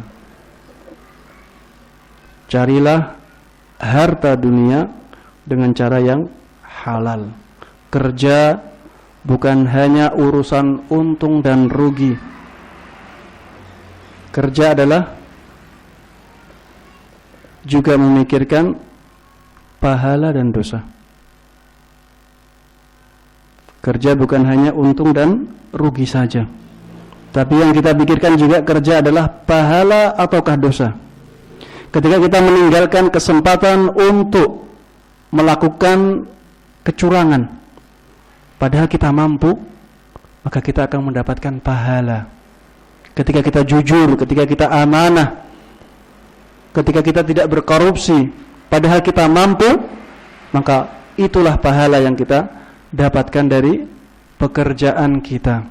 Bekerja bukan hanya untung dan rugi, tapi bekerja adalah surga dan neraka. Surga ataukah neraka, pahala ataukah dosa, itulah yang harusnya kita pikirkan dalam pekerjaan kita. Carilah harta dengan cara yang halal, karena harta sudah dijamin ya. Tadi sudah dijelaskan, harta sudah dijamin, dan jaminan tersebut akan sampai kepada kita. Rasulullah sallallahu alaihi wasallam telah bersabda, "Ayyuhan nas, wahai manusia, ittaqullah, bertakwalah kalian kepada Allah, takutlah kalian kepada Allah Subhanahu wa taala, wa ajmilu fit talab." Hendaklah kalian mencari jalan-jalan yang baik dalam mencari rizki. Hendaklah kalian mencari jalan-jalan yang baik dalam mencari rizki. Fa inna nafsan lan tamuta hatta tastawfiya rizqaha wa in abta'a anha. Karena apa? Karena setiap jiwa jatah rizkinya akan disampaikan kepada dia walaupun lambat. Walaupun rizki tersebut lambat sampainya kepada dia, rizkinya semuanya akan disampaikan kepada dia dengan sempurna, tanpa kekurangan apapun. Jatah rizki kita akan sampai kepada kita, apapun keadaannya. Fattaqullah wa ajmilu fit talab. Rasulullah mengulangi lagi, maka hendaklah kalian bertakwa, takut kepada Allah Subhanahu wa taala, dan carilah jalan yang baik dalam mencari rizki. Jalan-jalan tersebut pasti akan mendatangkan jatah rizki kita dari Allah Subhanahu wa taala. Khudhu ma halla wa da'u ma haram. Carilah jalan-jalan yang halal dan tinggalkan jalan-jalan yang haram. Karena kita memilih jalan yang haram ataupun jalan yang halal, hasilnya akan sama tidak? Dengan kita mencari jalan yang haram, apakah jatah rezeki kita akan bertambah? Jawabannya apa? Tidak. Dengan mencari jalan yang halal, apakah jatah rezeki kita akan kurang? Tidak. Lalu mengapa kita memilih jalan yang diharamkan? Mengapa? Pertanyaannya, mengapa kita mencari jalan yang diharamkan? Padahal dengan jalan yang halal saja, rezeki kita pasti akan sampai kepada kita. Tidak akan bertambah dan tidak akan berkurang sedikit pun. Maka hendaklah atau harusnya kita memilih jalan yang dihalalkan oleh Allah Subhanahu wa taala sebagaimana diperintahkan olehnya. Yang kedua, gunakanlah harta kita untuk akhirat. Gunakanlah harta yang ada untuk meraih akhirat. Siapa yang akan untung? Ketika kita menggunakan harta kita untuk meraih akhirat, siapa yang akan diuntungkan? Kita sendiri. Yang akan diuntungkan adalah kita sendiri. Maka gunakanlah harta tersebut untuk meraih akhirat, karena dunia ini untuk kita, bukan kita yang untuk dunia. Huwallazi khalaqalakum ma fil ardi jami'a. Dialah Allah Subhanahu wa taala yang menciptakan untuk kalian dunia seisinya. Dunia ini diciptakan untuk kita, bukan kita yang diciptakan untuk dunia. Bedanya apa? Kalau kita yang diciptakan untuk dunia, maka kita akan mengorbankan kehidupan kita untuk meraih dunia. Kalau dunia diciptakan untuk kita, maka kita akan menggunakan dunia tersebut untuk meraih akhirat kita, untuk maslahat kita. Maslahat kita baik di dunia ini maupun di akhirat nanti. Dunia diciptakan untuk kita, bukan kita yang diciptakan untuk dunia. Dalam membelanjakan harta, kita jangan berlebih-lebihan.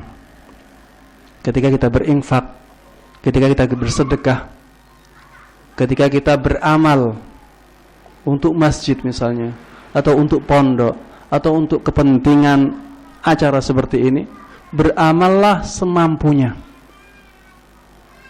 Beramallah semampunya. Jangan memaksakan. Bagi yang imannya kuat, silahkan memaksakan.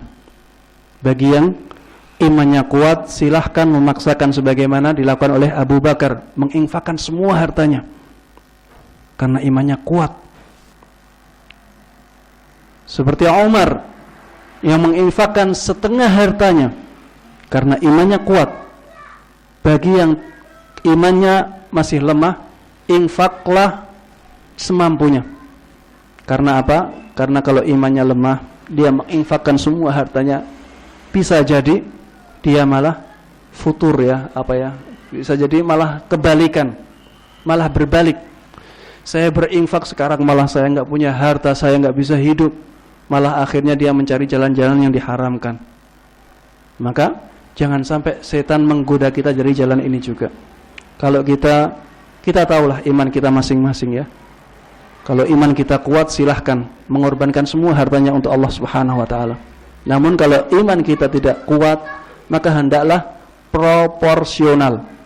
Makanya Allah Subhanahu wa taala ketika mensifati orang-orang yang beriman, hamba Allah, ibadur rahman, Allah Subhanahu wa taala berfirman, "Walladzina idza anfaqu lam yusrifu wa lam yaqturu wa kana baina dzalika qawama." Orang-orang yang apabila mereka berinfak, mereka tidak boros dalam infaknya, tidak berlebih-lebihan dalam infaknya, dan juga tidak terlalu pelit. Wa kana baina dzalika qawama, di antara itulah mereka menginfakkan hartanya. Dalam ayat lain, wala taj'al yadaka maghlulatan ila 'unuqik wala tabsudha kullal bast fataq'uda maluman mahsura. Janganlah engkau jadikan tanganmu terbelenggu di lehermu. Maksudnya jangan pelit sekali. Jangan terlalu pelit dalam masalah dunia. Jangan juga terlalu boros, dibuka semuanya, dikasih semuanya. Jangan. Dilarang oleh Allah Subhanahu wa taala, kecuali apa yang tadi imannya sudah kuat, itu di luar hukum ini. Wala tabsutha kullal basti fataq'uda maluman mahsura. Jangan kalian berikan semuanya kemudian kalian duduk dalam keadaan merasa merasa rugi. Ini yang imannya lemah akan terjatuh dalam keadaan seperti ini. Maka hendaklah kita menyesuaikan keimanannya masing-masing dalam menginfakkan hartanya. Tapi jangan sampai tidak berinfak sama sekali, karena harta kita ini harus kita ambil manfaatnya untuk kita. Kita sisakan harta-harta tersebut untuk perjuangan atau memperjuangkan agama Allah Subhanahu wa taala. Kemudian jangan sampai kita memperebutkan harta. Jangan sampai kita memperebutkan harta. Kita perebutkan, kita tidak perebutkan, harta akan sampai kepada kita atau tidak? Jatah harta kita akan sampai tidak? Akan sampai. Kita perebutkan atau kita tidak perebutkan, harta yang menjadi bagian kita akan sampai kepada kita. Lalu untuk apa kita perebutkan? Untuk apa kita mengorbankan kekerabatan kita? Banyak ya di masyarakat keluarga pecah, keluarga retak karena urusan harta. Jangan sampai kita terjatuh dalam kesalahan ini. Karena kita perebutkan atau kita tidak perebutkan, hasilnya akan sama. Harta yang akan menjadi bagian kita akan sampai kepada kita, dan itu sudah dijamin oleh Allah Subhanahu wa ta'ala.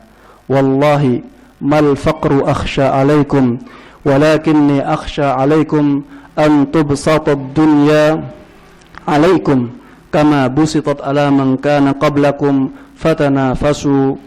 fatanafasuha kama tanafasuha wa tuhlikakum kama ahlakathum.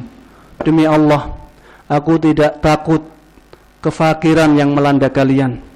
Namun yang aku takutkan apabila Allah Subhanahu wa ta'ala membuka jalan harta, kemudian kalian berlomba-lomba memperebutkannya, sehingga sebagaimana orang-orang dahulu memperebutkannya, sehingga harta tersebut merusak kalian, menghancurkan kalian, sebagaimana harta tersebut telah menghancurkan umat-umat yang telah lalu.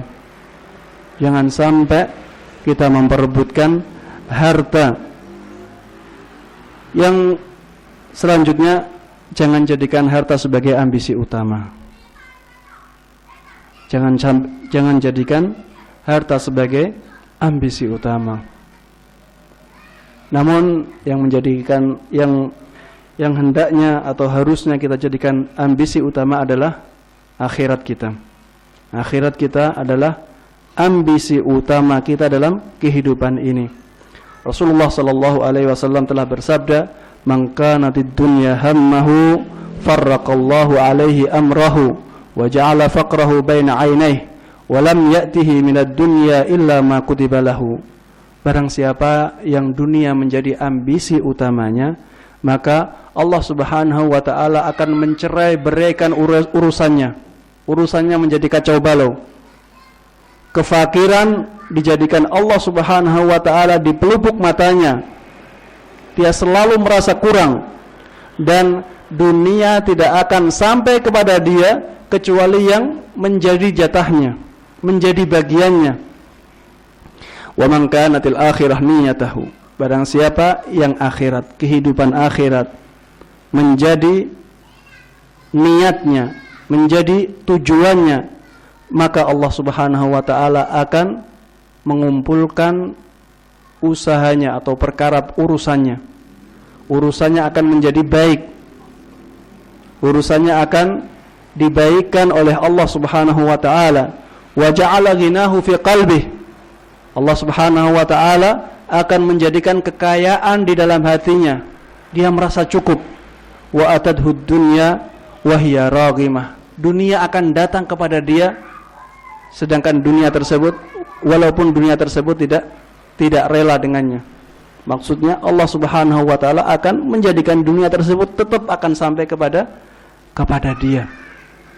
Jangan jadikan dunia sebagai ambisi utama kita, akan tetapi jadikanlah akhirat sebagai gantinya, akhirat sebagai ambisi utama kita.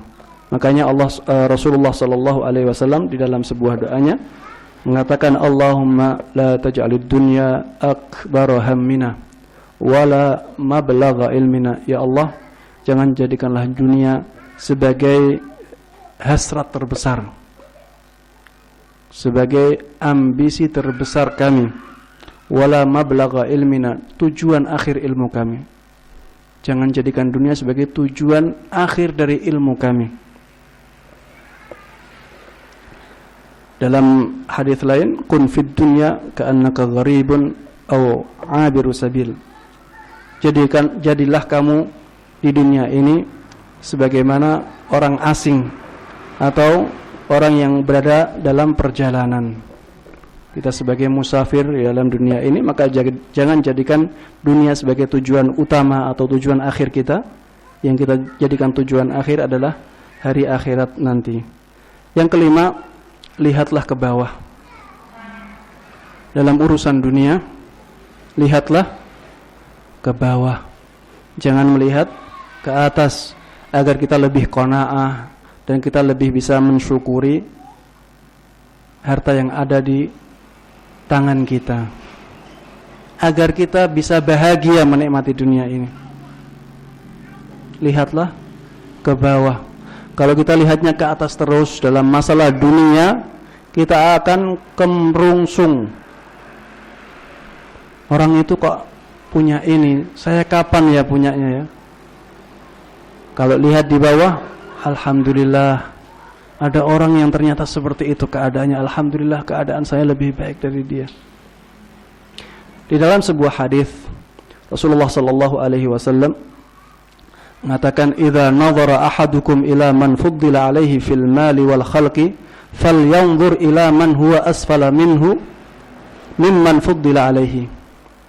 Apabila salah seorang dari kalian melihat orang yang diberi kelebihan dalam harta dan wajahnya, tampan jasadnya, ciptaannya, orangnya kekar, orangnya tampan.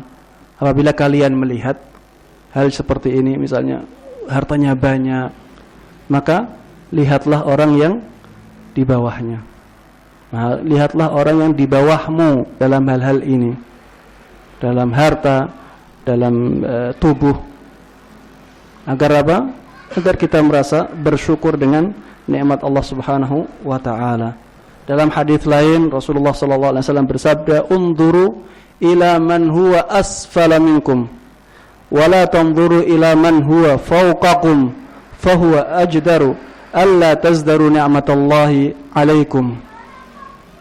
Lihatlah orang yang berada di bawah kalian, jangan lihat orang yang berada di atas kalian.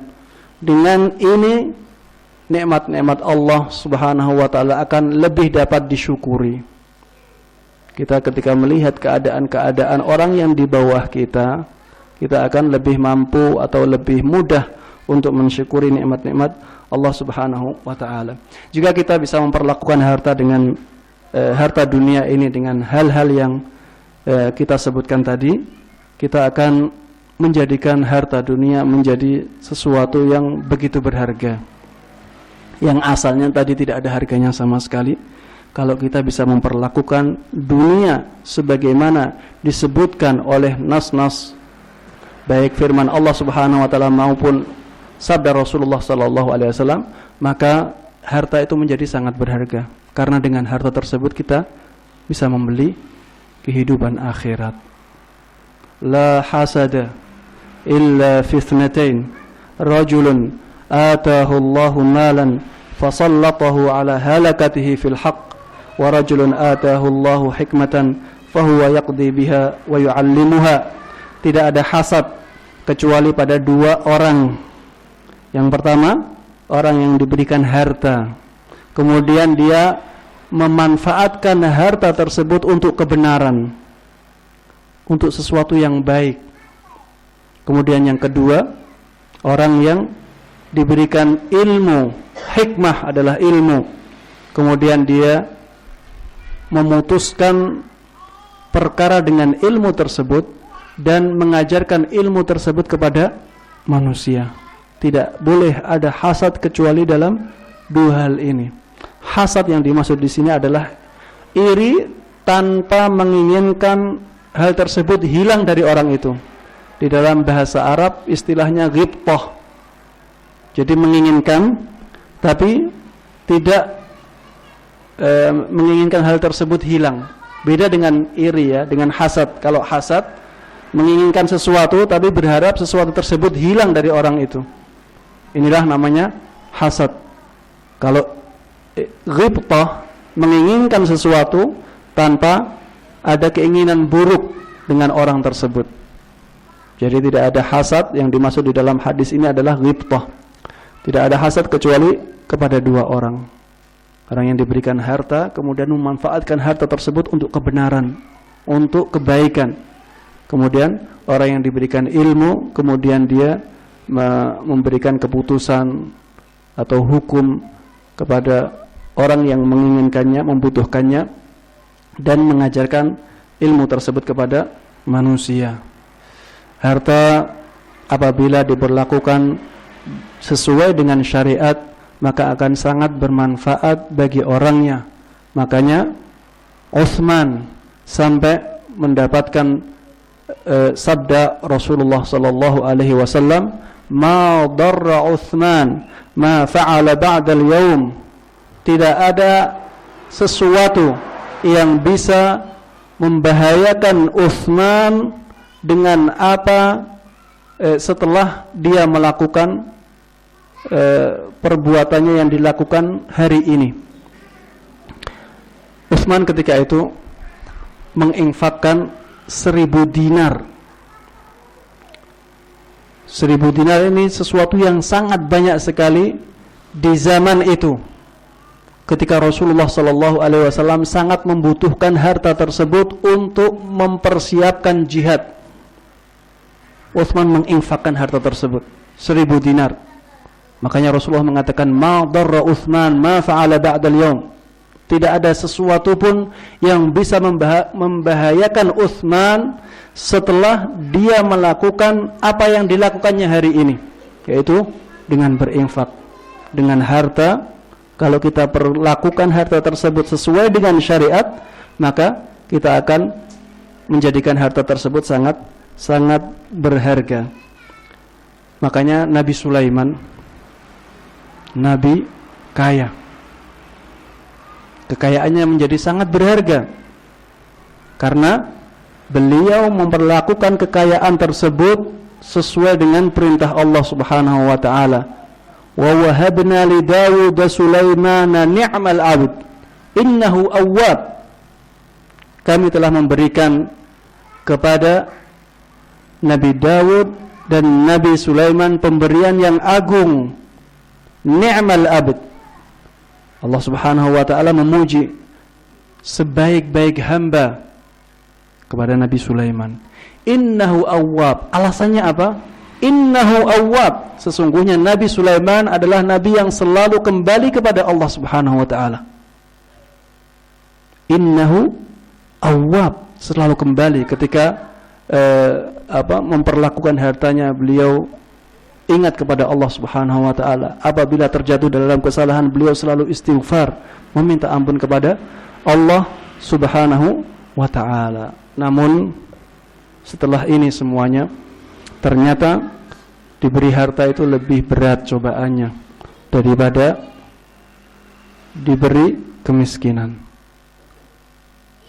Banyak orang yang lolos atau lulus dari ujian kemiskinan, ujian kekurangan. Selama dia dalam kekurangan, dia mendekat kepada Allah Subhanahu wa taala, selalu berdoa kepada Allah Subhanahu wa taala, salatnya khusyuk, meminta kepada Allah Subhanahu wa taala, tidak disibukkan dengan harta. Banyak orang yang demikian, dia lulus dari ujian apa? Kemiskinan. Tapi ketika diuji dengan harta, banyak orang yang tersibukkan dengan harta tersebut, menjadi lalai, salatnya menjadi tidak khusyuk, memikirkan bisnisnya yang sangat banyak sekali. Banyak yang demikian. Intinya ternyata